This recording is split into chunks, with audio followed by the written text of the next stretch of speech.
In this video, I'm going to show you how to make a Twin Star Quilt Block.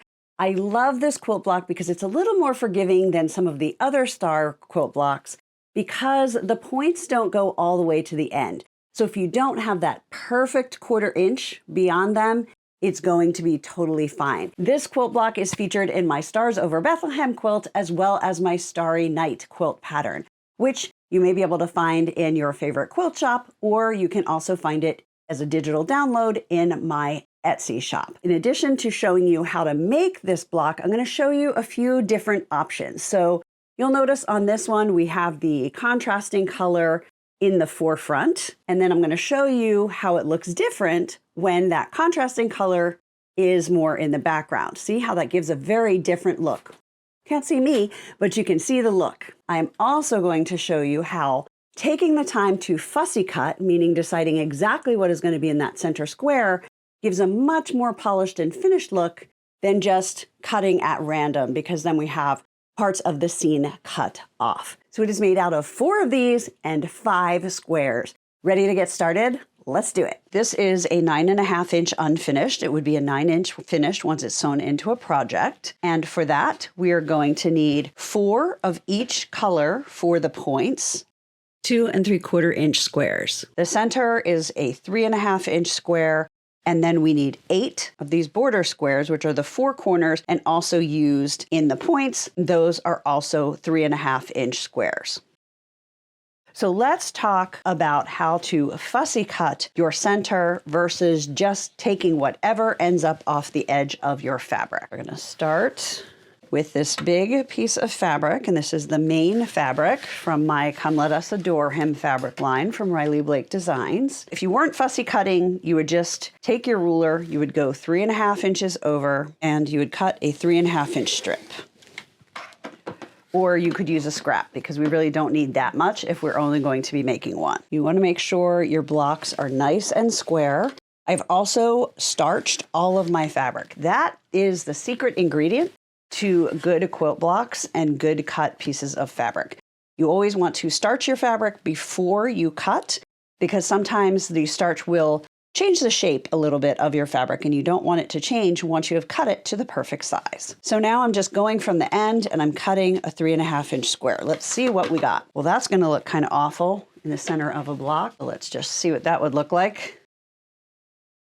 And you would lose the seam allowance, so awful. So much better. So let's talk about how we would fussy cut that. All right, since I have the wise men in one block already, and I have this manger scene already fussy cut, let's see what we can get out of this scene in a 3.5 inch block.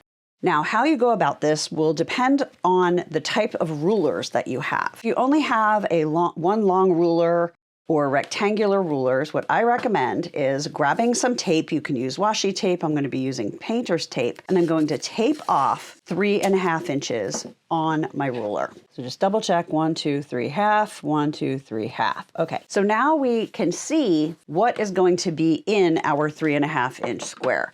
So you can kind of move this around and you can see like, okay, that looks good. I like that. Or let's see what we can get over here. We would lose a little bit of the backs of the animals. We would also have a little bit of this up here if we wanted to do this bigger scene. Those center where you just have a little bit. There's nowhere where you're going to have nothing extra for this size block. So this is one way. You can use the same method with other size rulers as well.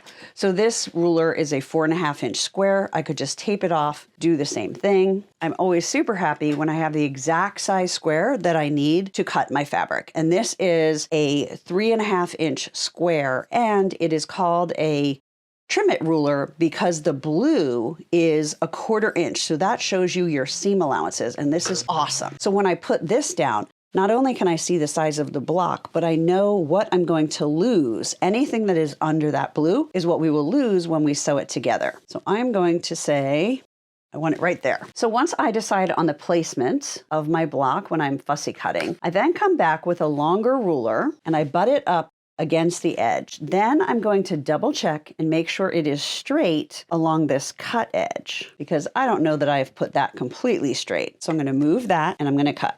Now I'm going to cut 3.5 inches from that cut edge that we just made. I'm going to turn this And then I'm going to place this ruler back where I want it to be centered. So these edges should line up with the cut edges, and then I can just move it up and down however I want it to be. So just take a minute, get that positioned, and then I'm just going to trim both sides. You could use a rotating mat if you have one, but that's simple enough. If you're doing a bunch, I would use a rotating mat just so you don't have to be relining up your ruler. So now we have that beautifully fussy cut. That is going to be so much more interesting in the center of a block than this. Now to save time, I've already drawn a line corner to corner on the back of the 8 star point pieces, the raspberry and the cream. Then we're going to take 4 of our background pieces and we're going to decide which color we want to see more of. The way you decide which color to sew onto the background first is which one do you want to have most covered up. So if you want to see the least raspberry, you're going to sew raspberry first. If you want to see the least cream, you're going to sew cream first. Since we want the smaller part of our triangle to be the cream stars, we're going to sew that on first. So I have all 4 of those and 4 of the 8 background pieces. I'm going to line this up so that these edges are lined up. Then I'm going to turn it sideways and I'm going to use a leader fabric.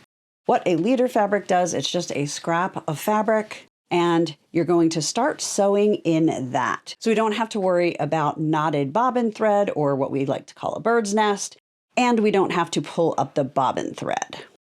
So I'm going to put that just behind my other fabric, put my foot down, and I'm going to start sewing. And you either sew right on the line, or I like to sew like just to this side of the line. I feel like that gives me a better flip and makes that square stay better when I'm doing stitch and flip.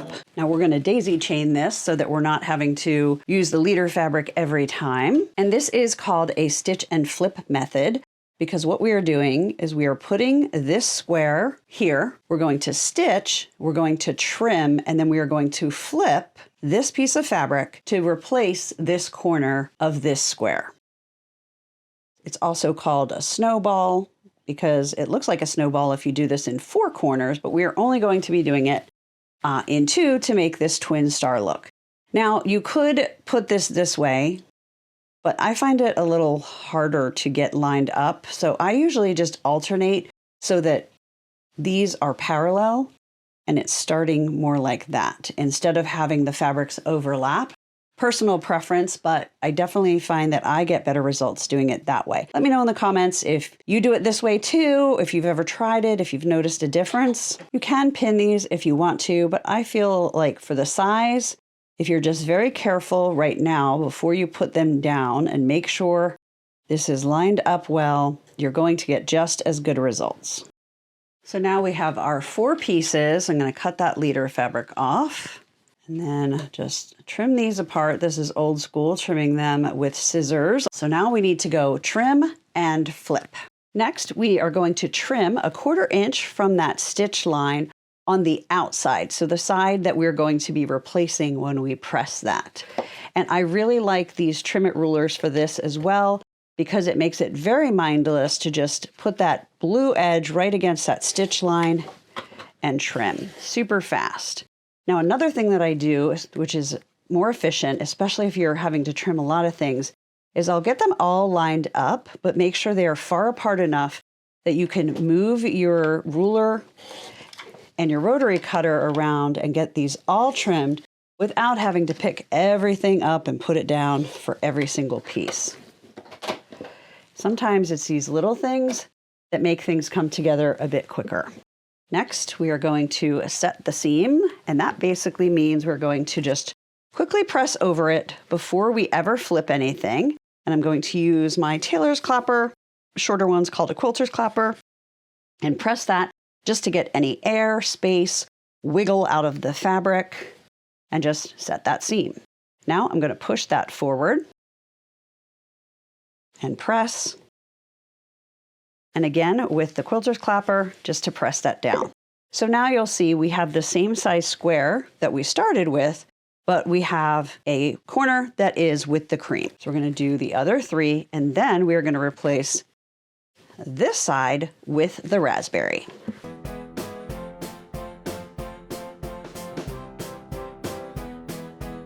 Here we have all 4 back to the sewing machine. Now we're going to replace this corner with the raspberry. So we have the lines drawn. We're just going to place that at the opposite angle as the cream. So the line is going from here to here.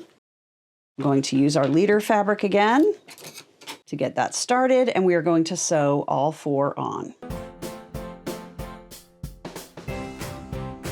Now we're just going to trim those corners off just like we did with the cream ones. And now we're going to set the seams and flip the corners. So now we have the 4 points ready. And the next step is to assemble the rows and then assemble the block.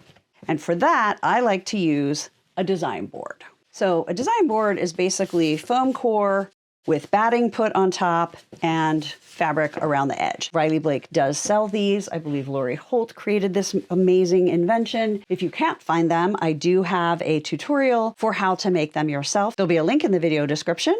What it does is it allows you to set things up. Fabric isn't going to move because it's on batting. So see, it's not going to slide off. And then you can move it from your workspace over near your sewing machine, move it around. So first, we're going to lay out our design. And you definitely want to be doing this because sometimes you think you know which sides to sew to which and you might get it wrong. That's what seam rippers are for. Don't be too mean to yourself if that happens, but less seam ripping to do when you lay things out and continue to lay them out as you go around and sew. So we have our center, we have our star points, and then we have our corners. Now this doesn't really look very directional, but it is a directional star print. The longer part is going down. So I do pay attention to that in the 4 corners with this fabric. So now we have it laid out the way it's going to be sewn. So now I know I can just flip these and we're going to sew down each of these with a 1/4 inch seam. Now I'm just going to set these seams and press. And I like to press with the solid square on top and the pieced on the bottom. So then I can just flip that up so that the seams press towards the solid square. By always pressing your seams towards the solid square, that is going to help them nest nicely when we sew the rows together. Now I have the pieces back on the design board, these 2 all sewn together. So now we just need to sew these 3 pieces, then we'll have our 3 rows, then we will sew these 3 rows together, always using scant 1/4 inch seams, pressing towards the solid squares. Now we have our 3 rows, and we're just going to sew each of these together. We're going to match and nest the seams. So I always lay it out to make sure everything is facing correctly and I'm sewing the correct sides together. Then I'm going to flip that down. If you've pressed towards the solid squares, the seams on this one will be going this way, and this row will be going this way, so that they are going in the opposite directions. And I always start, especially on small squares like this, by clipping those spots together, making sure we're lining up those edges, and then also making sure these are lined up and this is lined up. We're going to sew along here, but you want to make sure it's lining up all the way across and on the sides so that when you press it, it's going to keep the block nice and squared. And then sometimes at this far end, I like to put a clip on the side down far enough that we can keep it on while we sew. It helps things not shift a little bit when you get to the end. I'm going to sew this and then we will come back and press that open. Now, if you look at the piece that we fussy cut, one thing that is bothering me is this big piece of brown right here. So if I were to do this seam again, I would move it so that that brown would be in the seam allowance. So if we were looking at that, I would make sure it's under the blue and not sticking out.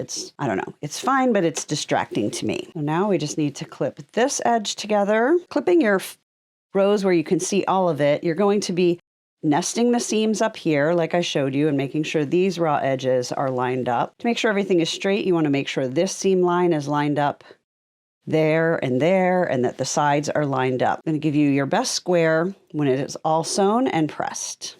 Then I'll just need to trim off any of these long pieces and make sure it's square to 9.5 by 9.5. But let's take a look at the 3 blocks that we have now. So this is one we just completed, where we fussy cut the center and we have the cream as the smaller part. Look at that. Something happened. I need to pull it apart. So I don't know what I did. This is why we put it on the design board. And I was so busy talking through it, I didn't notice that these were next to each other until it was totally done. It should be alternating. So raspberry cream. So this one, these two are going to need to get flipped. So which do you prefer? The block with the accent color in the forefront or the accent color in the back? Let me know in the comments. I'm very curious to see which you like best. So I hope you enjoyed that tutorial. I have other quilt block tutorials on my blog and on my website. If you are new here, my name is Tara Reed. I'm an artist, a fabric designer with Riley Blake Designs, and I love to teach quilt block tutorials, beginner to intermediate quilting, easy sewing projects, and more. So I hope you subscribe to my channel. Make sure to click that bell because then YouTube will let you know every time I post something new. Let's just have so much fun together.